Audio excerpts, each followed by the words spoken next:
Swayam Prabha. Digital India. Educated India.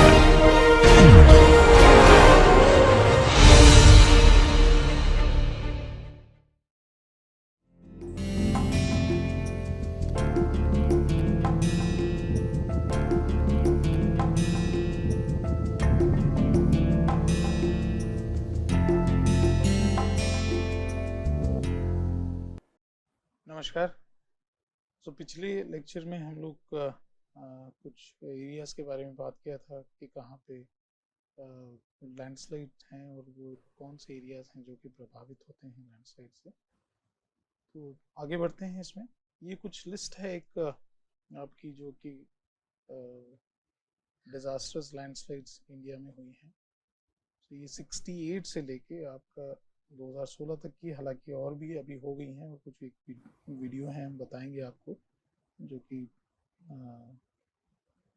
Garhwal Himalaya में landslide हुई थी उसका।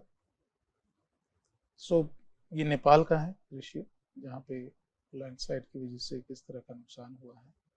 इसमें कुछ चीज़ें हैं, ये तस्वीर से हम लोग ये जानकारी ले सकते हैं कि हमारे जो मकान हैं और जो रिहायशी इलाके हैं वो कहाँ बनाने नहीं चाहिए हमको। वो एरियाज़ जो हैं अगर हमको चिन्हित हैं और हमको पता है कि यहाँ पे चांसेस ज़्यादा हैं, तो ये एक्सरसाइज एक हो रही है, इंडिया में भी हो रही है कि बड़ी तादाद में ऐसे जोन्स जो हैं और एरियाज़ हैं उसको आइडेंटिफाई किए जा रहे हैं और वहाँ पे जितना कंस्ट्रक्शन हुआ है उसका बचाव कैसे हो, लेकिन फ्यूचर में वहाँ पे कंस्ट्रक्शन और ना हो, वहाँ पे लोगों को ना बसने दिया जाए।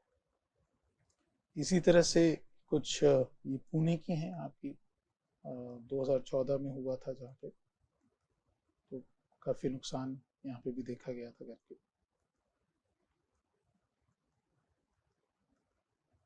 तो 2014 में नेपाल का है।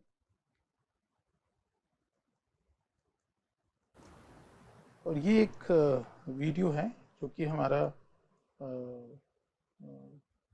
लैंडस्लाइड हुई थी यहाँ पे, ये हिमाचल प्रदेश का है करके। और ये लैंडस्लाइड में जो है आप देखेंगे कि पूरा एरिया जो है ये अचानक से, हालांकि कुछ इंडिकेशंस तो थी यहाँ पे कि ये लैंडस्लाइड हो सकती है, ये पूरा के पूरा जो एरिया है आपका ये इसमें ढह गया था। तो आप देख सकते हैं कि ये लैंडस्लाइड शुरू हुई है अभी तो, और रोड की बिल्कुल किनारे से है, और उसके बाद पूरा के पूरा एरिया जो है ये रोड जो है पूरा डिस्कनेक्ट हो गया था करके इसका। और ये इलाका जो है यहाँ पे रोड बनाई जा रही थी और रोड कंस्ट्रक्शन का भी काम चल रहा था यहाँ पे, लेकिन उसी बीच ये पूरा के पूरा आप देख सकते हैं आपकी जो रोड है वो एक साइड से धंसनी शुरू हो गई है, क्योंकि ऊपर से पूरा मलबा आ रहा है और पूरा की पोर्शन जो है हिल का वो पूरा ढह गया इसमें। तो आगे देखिए इसका वीडियो में तो आपको दिखेगा कि किस तरह से ये पूरा लैंडस्लाइड हुआ था, और ये काफ़ी लूज मटेरियल है, उसमें ये पूरी लैंडस्लाइड हुई थी करके।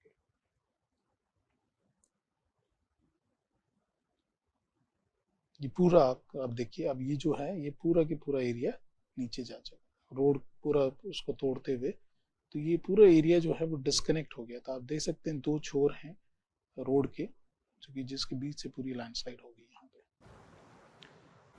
इस तरह के हादसे जो हैं वो आपके हो सकते हैं इन फ्यूचर काफ़ी इलाकों में। और एक जो है इसमें आपका लैंडस्लाइड के ही और मास फास्टिंग के उसमें ही हम लोग इसको कैटेगराइज करेंगे, बट ये एग्जांपल है आपका अर्मीनिया का, कोलंबिया का है, जहाँ पे इसको कहते हैं हम लोग मड फ्लो। और ये मड फ्लो जो हुआ था ये वॉल्केनिक इरप्शन के कारण हुआ था। और वॉल्केनिक इरप्शन ने क्या इसमें इजाफा किया, वो ये था कि वहाँ पे ये एरिया था वो स्नो कवर्ड था पूरा, और इरप्शन जो हुआ तो लावा जो फ्लो करेगा उसकी वजह से स्नो मेल्ट हुआ और उसने एक पूरा मड फ्लो टाइप का कंटेंट बनाया, जिसको हम लोग लाहार फ्लो कहते हैं।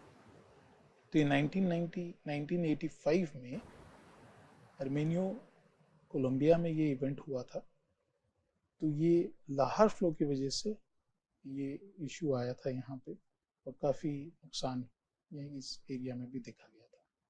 तो ना कि सिर्फ वॉल्केनिक इरप्शन से अर्थक्वेक्स भी आएंगे या तो उसके साथ साथ अर्थक्वेक्स भी आते हैं, लेकिन कुछ एरियाज ऐसे हैं जहाँ पे स्नो मेल्ट की वजह से आपका लाहर फ्लो भी हो सकता है। तो ये भी एक कैटेगरी है जिसको हम लोग क्लासिफाई कर सकते हैं आपके मास फास्टिंग में।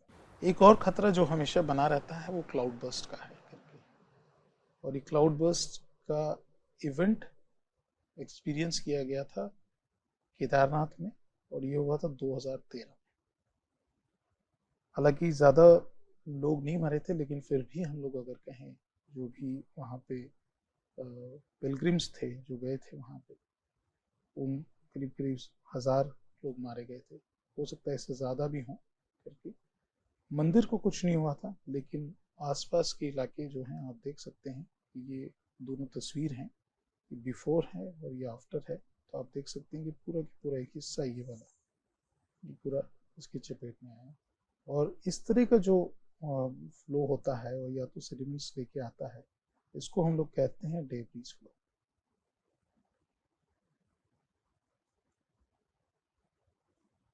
अब क्वेश्चन ये है, प्रश्न जो है हमारा कि क्या इस तरह के इवेंट्स पहले भी इस इलाके में हुए हैं।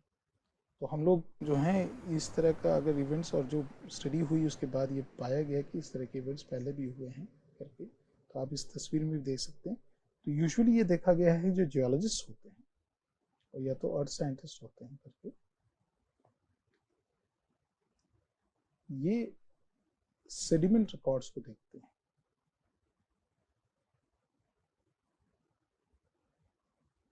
सेडिमेंट रिकॉर्ड्स सारी चीज़ें प्रिजर्व करता है और ये चीज़ें हमको अगर उपलब्ध हैं वहाँ पे, तो ये अवशेष इसके मिलेंगे वहाँ पे। तो ये मिले हैं कि पहले भी इस तरह के इवेंट्स हुए हैं वहाँ पे।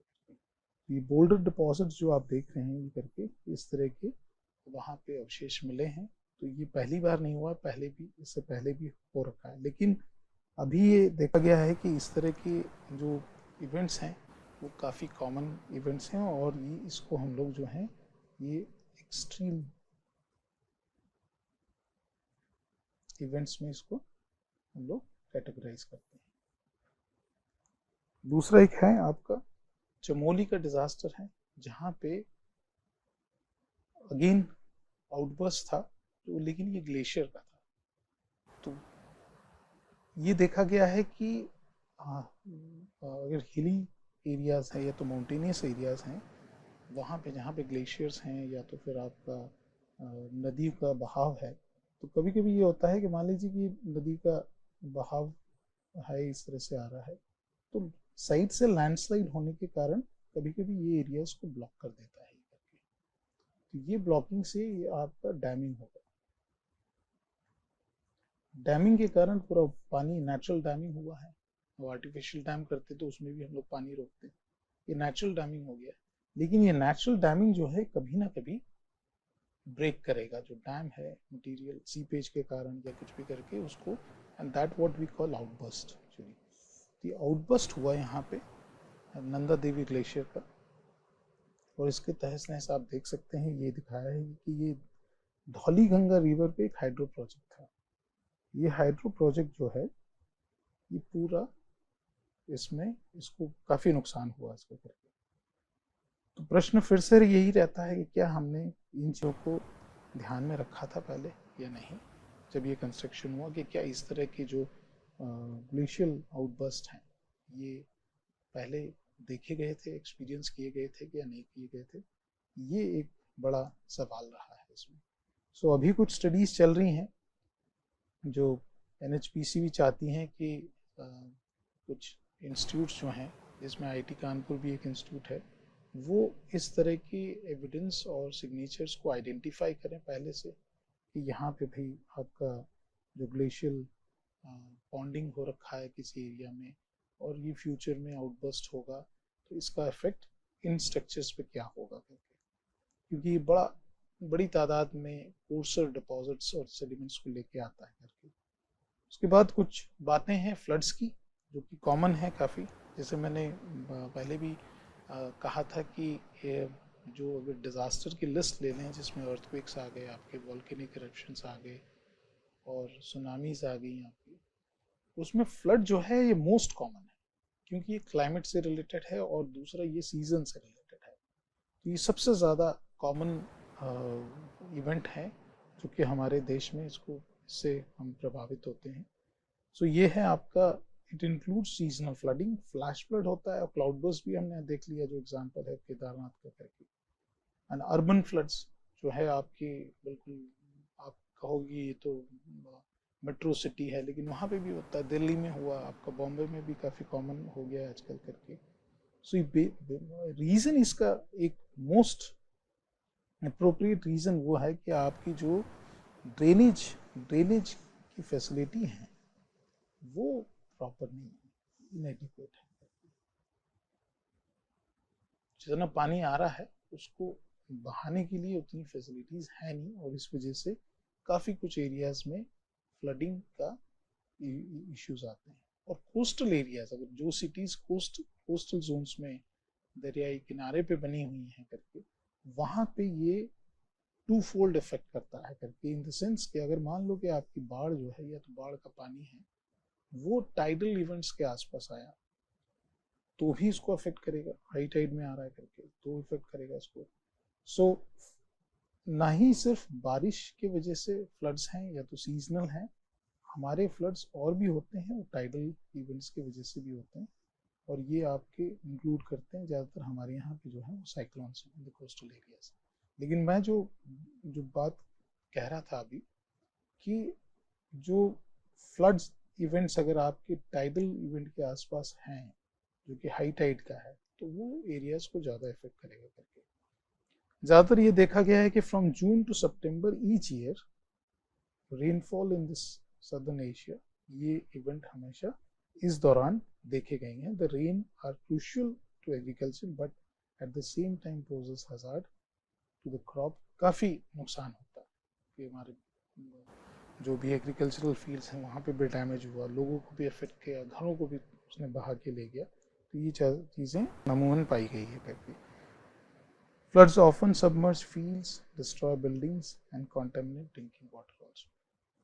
तो देखा गया है कि फ्लड इवेंट आया उसके बाद जो है उससे उभरने के लिए समय लग जाता है और कहीं कहीं पे कुछ इलाकों में तो ये देखा गया है कि पहले फ्लड से उभरे और दूसरा फ्लड आने की तैयारी हो जाती है वहाँ पे। ये कुछ जोन्स हैं जो कि आपको दिखाते हैं जिसमें रेनफॉल के बेसिस पे इसको दर्शाया गया है करके। तो ये जो इलाके हैं इसमें सबसे ज़्यादा आपका फ्लडिंग का इश्यूज रहता है क्योंकि रेनफॉल यहाँ पे ऑलमोस्ट जो है ये 400 सेंटीमीटर के ऊपर है करके। इसी तरह से ये जोन्स आपके बांटे गए हैं यहाँ पे। जो भी इस तरह के इलाके हैं जिसमें रेनफॉल ज़्यादा होता है वहाँ पे आपके फ्लड्स का इश्यूज हैं। लेकिन जैसे मैंने पिछले कुछ लेक्चर्स में कहा था कि आजकल जो है राजस्थान में भी फ्लड्स देखे गए हैं करके।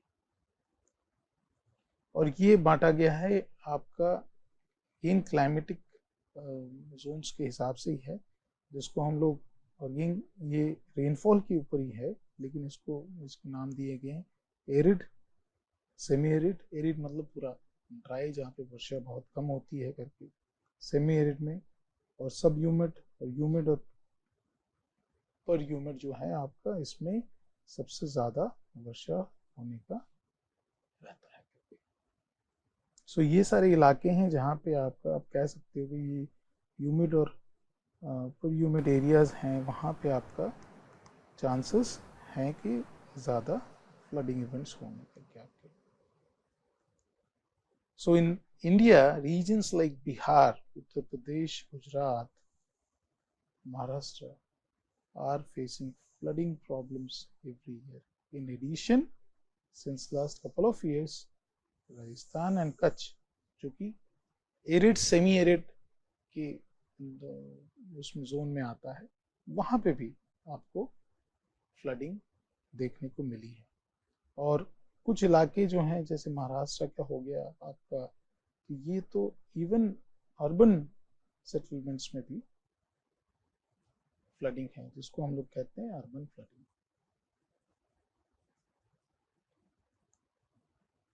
सो ये कुछ हैं फ्लड जोन्स यहाँ पे दिखाए गए हैं करके, जिसकी वजह से आपका जो एरियाज हैं वो अफेक्ट होता है करके, और रिवर्स के हिसाब से उसको दिखाया गया है।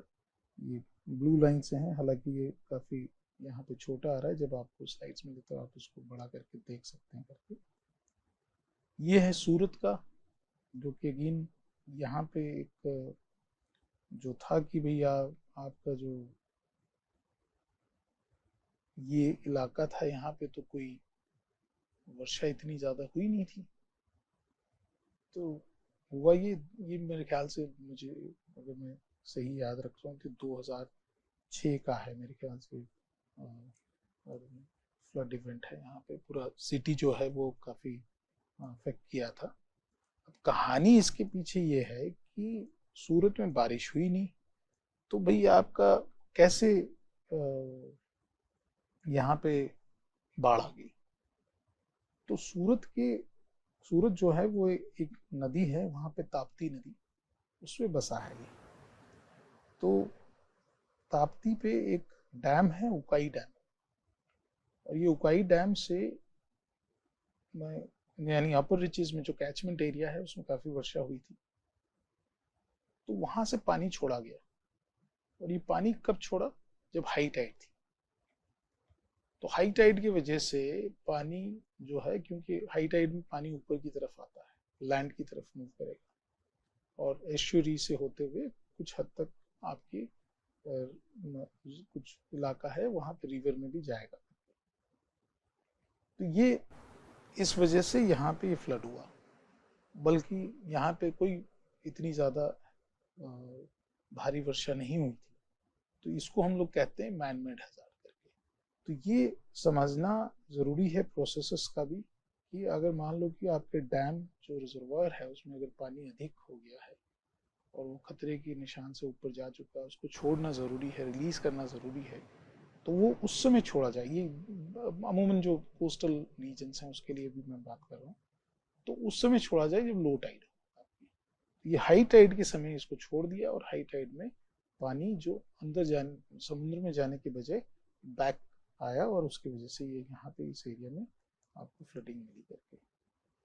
आजकल जो है वो डिजिटल गेजिंग स्टेशंस भी हैं उपलब्ध, जो कि आपको पहले से बता देते हैं कि किस एरिया में कितना रेनफॉल होगा और क्या होगा। तो अगर ये हमारे पास इंफॉर्मेशन है तो हम आसानी से एरियाज को आइडेंटिफाई कर सकते हैं।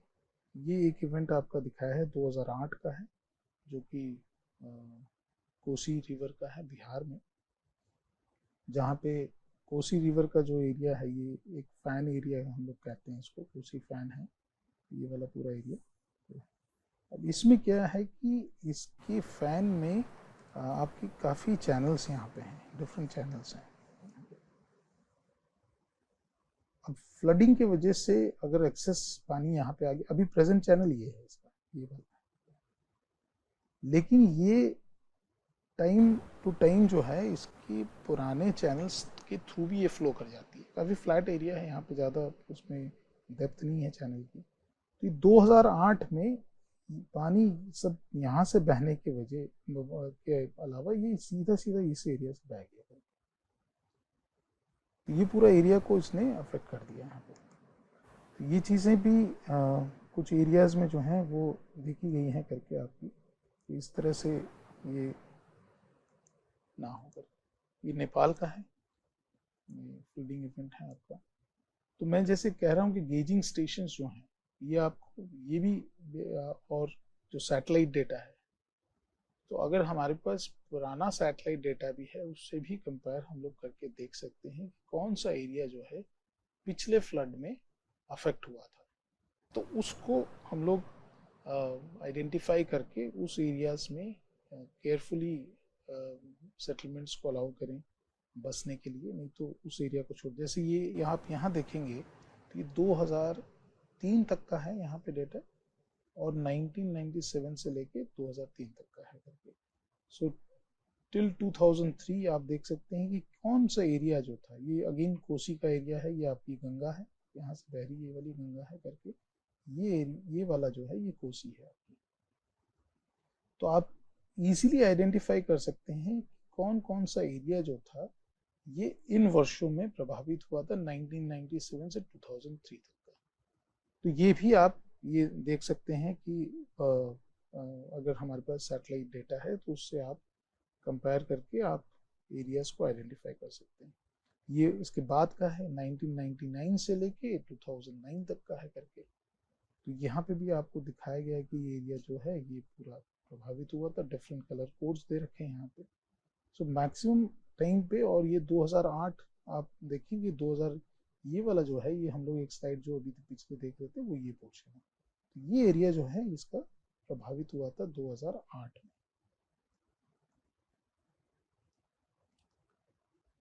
फिर उसके बाद आगे चलते हैं, तो अगर आप देखें तो 2013 का उत्तरकाशी का है करके।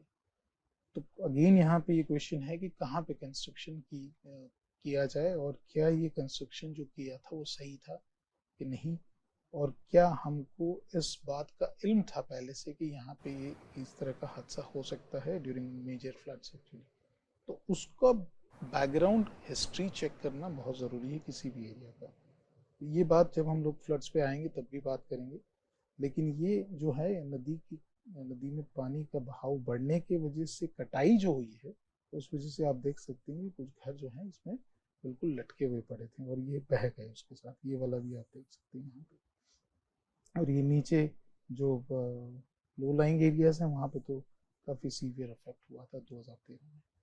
ये एक एग्जाम्पल है, ये आपका ये हरिद्वार के पास का है करके। तो ये शिव जी की जो स्टैचू है वो करीब करीब 15 फीट है, और ये रिवर बेड से है, 10 फीट अबाउ रिवर बेड है, और ये हाइट है तो करीब करीब आप ले सकते हैं कि पूरा जो रिवर बेड से लेके करीब करीब नहीं तो आपका 25 फीट ऊंचा बात की मूर्ति है करके। आप थोड़ा सा ध्यान इसके बैकग्राउंड में भी दीजिएगा दूसरी तस्वीर के लिए, तो आपको थोड़ा सा आइडिया आएगा कि हम क्या बात करना चाह रहे हैं इसमें, तो उसको थोड़ा सा ध्यान दीजिए एक बार। अब ये जब बाढ़ आई तब ये स्थिति थी आपकी, और जो बैकग्राउंड में मैं जो कह रहा था वो घर आप देखिए, ये वाला, और मंदिर है, ये वाला मंदिर है, ये मंदिर है उसमें दिख रहा है करके, और ये घर है ये। अब इसको देखिएगा अगली स्लाइड में, तो आप देख सकते हैं कि ये घर कहाँ पे बैठा हुआ है। इसका मतलब ये फर्स्ट ग्राउंड फ्लोर है, उसमें तो पानी आ गया, और ये पूरा जो शिव जी की मूर्ति थी ये बिल्कुल गले तक इनका पानी था यहाँ पे। तो ये स्थिति हुई है। अब आते हैं एक और जो फ्लडिंग में ही हम लोग कह सकते हैं इसका, क्योंकि पानी से रिलेटेड है अगेन, लेकिन ये जो है आपकी ये है सुनामी। तो ये कोस्टल एरियाज में काफ़ी अफेक्ट करती है जब भी बड़ा भूकंप आता है। तो ये आपका जो है ये काफ़ी बड़ा तादाद में, काफ़ी बड़ा एरिया ये तहस नहस करती है। और 2004 में ये देखा गया था। अर्थक्वेक तो हुआ बंदाचे में, लेकिन आपका अफेक्ट जो है उसका देखा गया आपका अंडमान में भी, और आपका ईस्ट कोस्ट में।